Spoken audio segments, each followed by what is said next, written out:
D'abord, il faut dire que le FMI, c'est, comme on le dit, le Fonds monétaire international.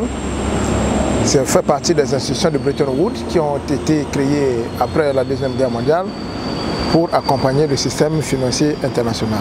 Et le Congo en fait partie. Maintenant, il se trouve que le Congo est en crise à cause de sa malgouvernance. Le Congo s'est retrouvé en crise et on a fait face donc au FMI.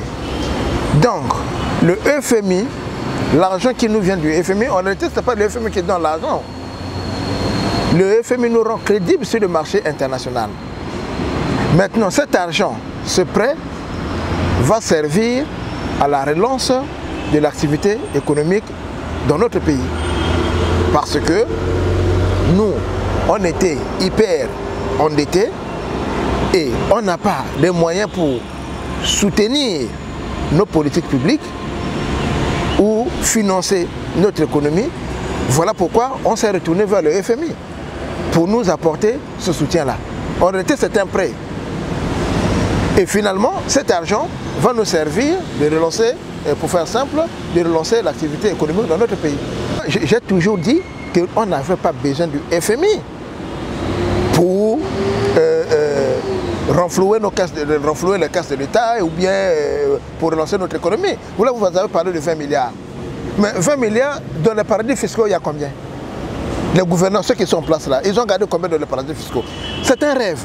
Moi, je ne connais aucune institution, aucun État au monde qui s'est développé avec l'aide du FMI. Ce n'est pas possible. D'ailleurs, quand on nous donne 20 milliards, mais prenez même les 400 millions, si on donnait le tout, ça ne peut même pas faire 1000 milliards. Vous voyez, ça va nous servir à quoi? Le problème, ce n'est pas l'argent. On peut nous donner autant d'argent, si nous n'avons pas des hommes de qualité, rien ne changera. Nous avons eu, à peine en 2014, on avait plus de 14 000 milliards. 14 000 milliards. C'est parti où? Le problème, la question qu'il faut se poser, c'est-à-dire l'appui financier du FMI avec quel type d'homme? C'est comme si vous avez inventé une technologie, mais il vous faut le logiciel qui va avec. Donc, une technologie sans logiciel n'est rien. Comment est-ce que vous allez l'appliquer? Donc, le problème, ce n'est pas celui-là. On peut donner, ce n'est pas moi qui le dis, d'ailleurs, c'est Alassane Ouattara, qui se trouve être proche du président Sassou, qui avait dit qu'on peut donner tout l'argent du monde au Congo. On ne pourrait jamais développer ce pays. Il faut que nous soyons sérieux. Vous pensez que c'est avec 20 milliards, ou bien même 100 milliards, ou même 500 milliards, avec les mêmes hommes, qu'on peut développer ce Congo? D'ailleurs, c'est quoi le développement? On va développer dans quel secteur? Est-ce qu'aujourd'hui, le gouvernement a un programme où on nous dit, bon voilà, les secteurs prioritaires que nous avons définis, c'est tel, tel, tel. On nous parle de l'agriculture. Est-ce qu'il y a un programme bien défini? D'ailleurs, nous en sommes. Dernièrement, il y a eu le forum organisé par Voxeco. Le directeur général de l'agriculture était là. Ils nous ont fait, ils ont dit que dans leur plan de développement agricole, c'est au moins 1150 milliards qu'ils ont mobilisé, qu'ils doivent mobiliser pour le développement de l'agriculture. Et l'État congolais lui-même ne devait apporter que 100 et quelques milliards. Donc même pas 1%. Sinon 1%. Et que le reste devait venir des partenaires. Or, l'argent que le FMI nous donne, ça ne peut même pas faire 1000 milliards. La question qui se pose au niveau des gouvernants, ils ont un agenda, c'est à eux de nous dire. Mais moi je pense que si on veut être sérieux, ce n'est pas avec ces mêmes hommes. Parce qu'aujourd'hui, on ne sait pas qui a fait quoi. Les 14 000 milliards sont partis en fumée. On a vu la Société de mal à l'aise, c'est parti en fumée. Toutes les institutions économiques congolaises, c'est-à-dire les établissements publics qu'on a créés, c'est parti en fumée. Ils n'ont jamais fait de bilan, ils n'ont jamais fait de bénéfices. Et vous pensez que c'est avec l'argent du FMI, avec les mêmes crocodiles qui bouffent l'argent, pour eux, ils sont au pouvoir, ce n'est que pour s'enrichir. Ils ont un état d'esprit de la jouissance. Et avec ce type d'homme, ce profil d'homme, on peut nous donner tout l'argent du monde, rien ne suffira.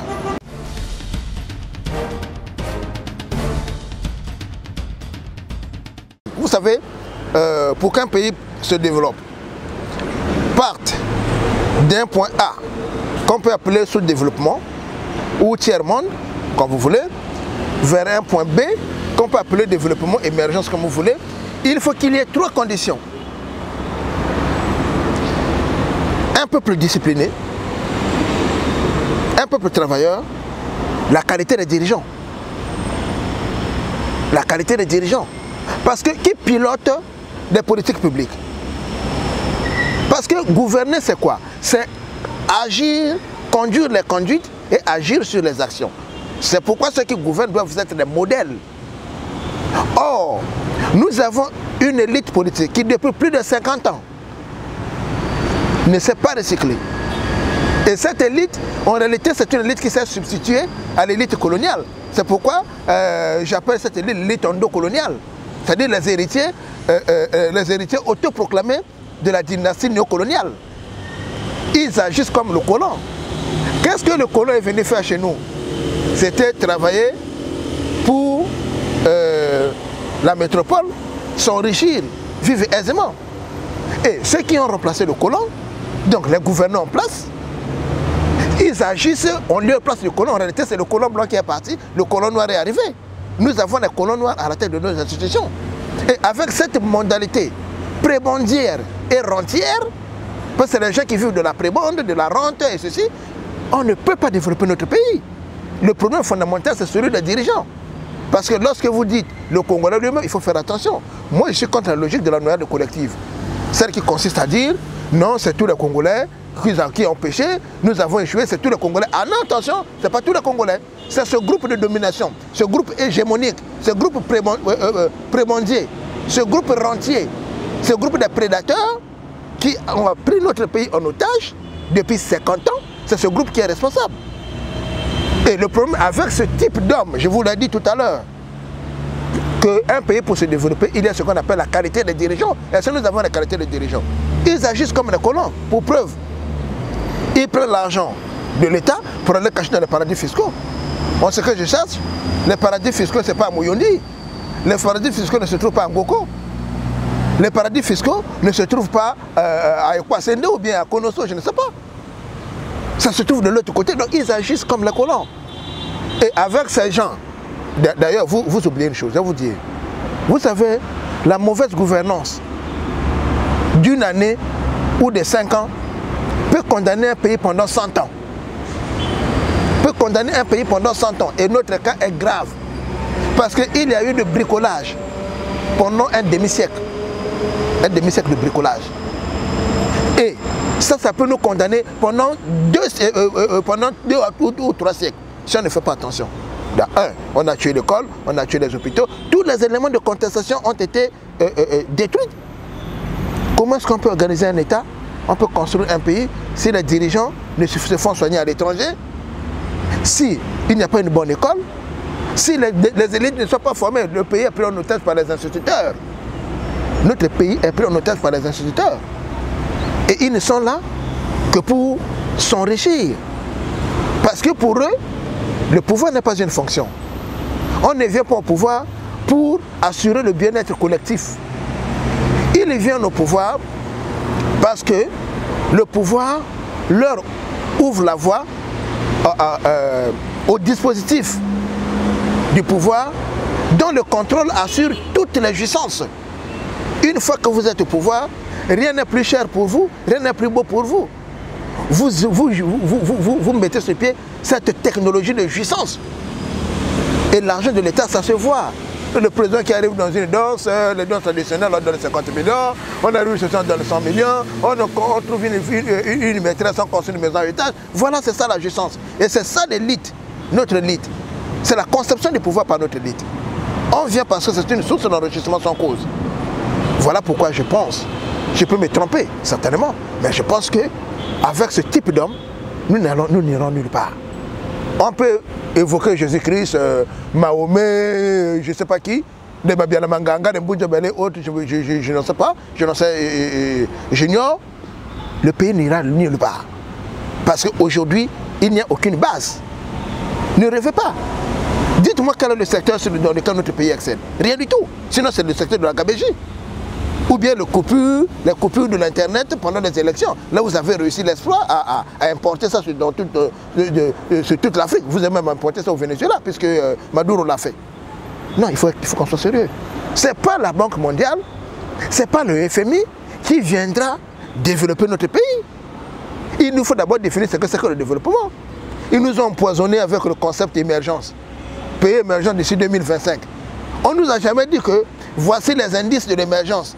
Lorsque nous allons arriver à tel point, c'est là où nous allons dire que nous avons atteint l'émergence. Rien. Et lorsque vous posez la question, c'est quoi l'émergence? Personne ne peut vous définir l'émergence. Et nous sommes dans les slogans. Malheureusement, c'est notre pays.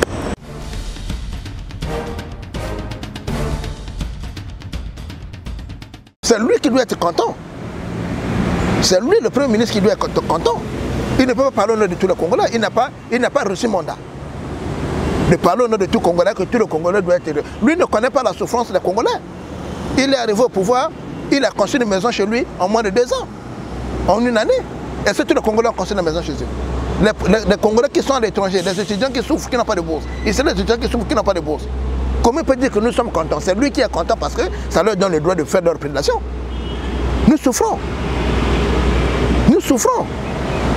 J'ai des étudiants qui n'arrivent pas, des parents sont à Infondo, ils se retrouvent à Brazzaville, sans rien, ils comptent sur la bourse, il n'y a pas la bourse. Maintenant le problème ce n'est pas celui-là. Le problème c'est qu'est-ce qu'on fera de cet argent?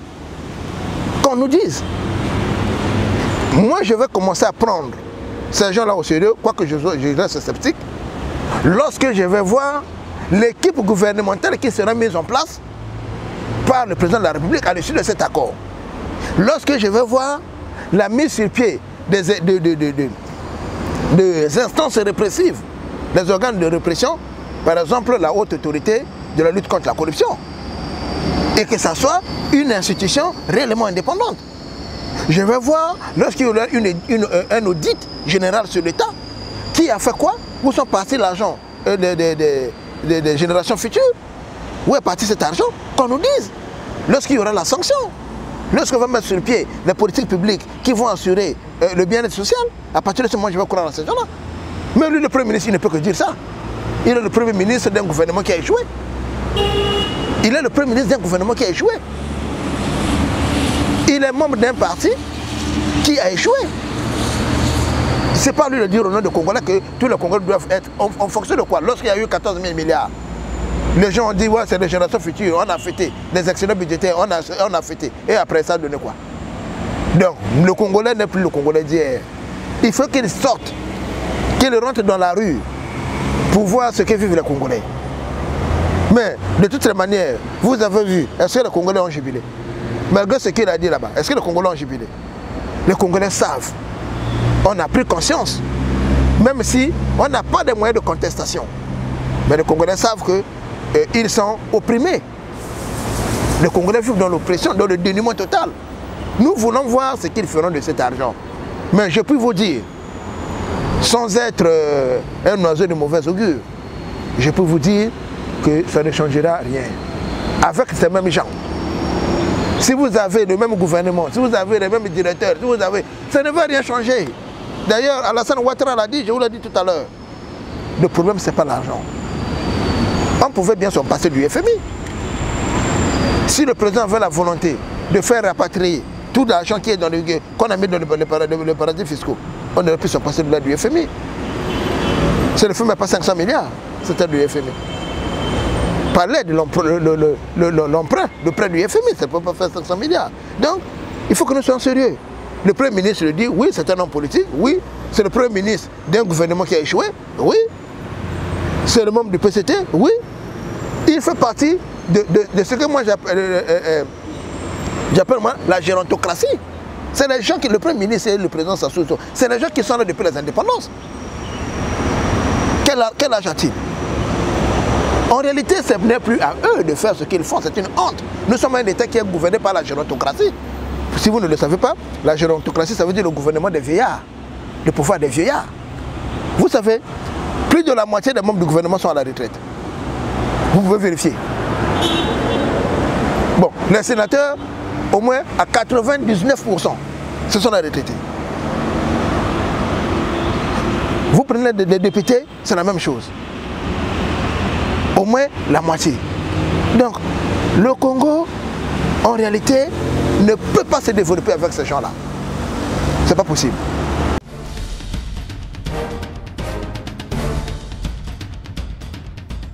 Il faut commencer par la réduction du train de vie de l'État. 1. Baisser le nombre de ministres. De 36 ou 37, vous pouvez amener à 20. 2. Baisser le salaire des ministres.